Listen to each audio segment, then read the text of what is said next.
With Britain being regarded as the melting pot of Europe, with its most varying cultural displays, when the USA and Britain declared war on Iraq, they said it was to find weapons of mass destruction in Saddam Hussein, but the majority of people all over the world said no to war. Why then did the USA and Britain still go to war? I do think one of the principal underlying reasons for going to war was for the oil, yes. I strongly believe that. The Americans they're sort of planning to take over the world from the Middle East, and it's just to secure their way of life, isn't it? I mean, they use so much oil and stuff like that, they have to make sure that when it's beginning to run out, they've got control of what there is left. The Americans are one of the biggest users of petroleum on the planet, aren't they? You know, all these huge cars they've got and stuff like that. Yeah, be the first thing they wanted. I mean, I don't think they really cared about the situation over there. They hadn't done anything for years, had they? So why now? I asked Reverend Ken Riley of the Manchester Cathedral and cleric Waleed Shah of the Pakistani Muslim community what their views were on the war in Iraq. I think the Christian community were very fearful. War is always a sign of failure, that countries can't get together and solve their differences, and therefore I think Christians were very reluctant to go to war on this occasion. It was a very sad day for the Muslim community all over the world, and because there is no, because everybody will know that in this war the innocent people will die. There is no the big people. Always the big people is hide, and the only innocent people will die.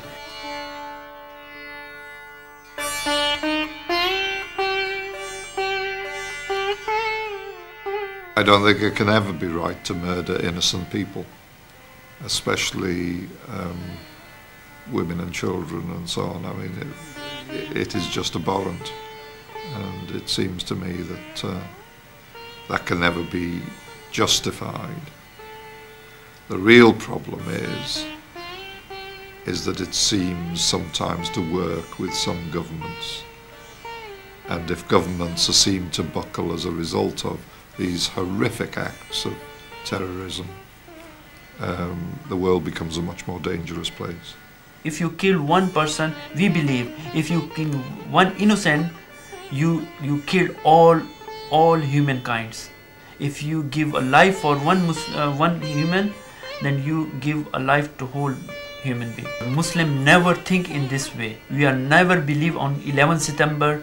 There is no proof. Individuals are doing this type of activities. They are horrible. They are not presenting Muslims. We don't believe on this thing.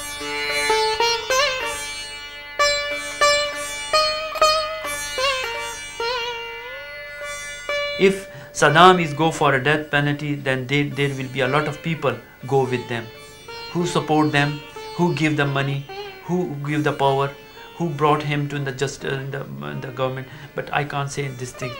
I suspect he'd be treated much worse if it was by his own people, because they were the ones who suffered under his regime. I think one always has to act under the law to come to a just solution. And I suspect the Iraqis and, say, the West, who hold him prisoner, would have different judgments on what a just result, after all that he's done to his own people, would be. I'm ambivalent about it. I just suspect that he wouldn't live very long if the Iraqi people tried him.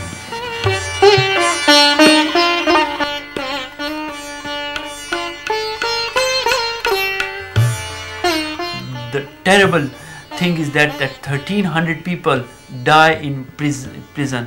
But this is only the small part which they show. The original thing is too terrible. They lost their war in Iraq. It is very, very difficult to gain the Iraqi people's heart. Never ever. They need 1800 years to remove all these things. I heard a commentator say the other day that that prison should be bulldozed. and you know, people have said they're sorry, but you know, just saying you're sorry isn't enough very often, and you have to do something to show that what has happened was abhorrent. And I think both in the United States and in this country, people have been very shocked by what they have seen. The real worry is that the decision for that sort of treatment may have been taken at quite a high level. And if it was, then the West has lost its moral integrity.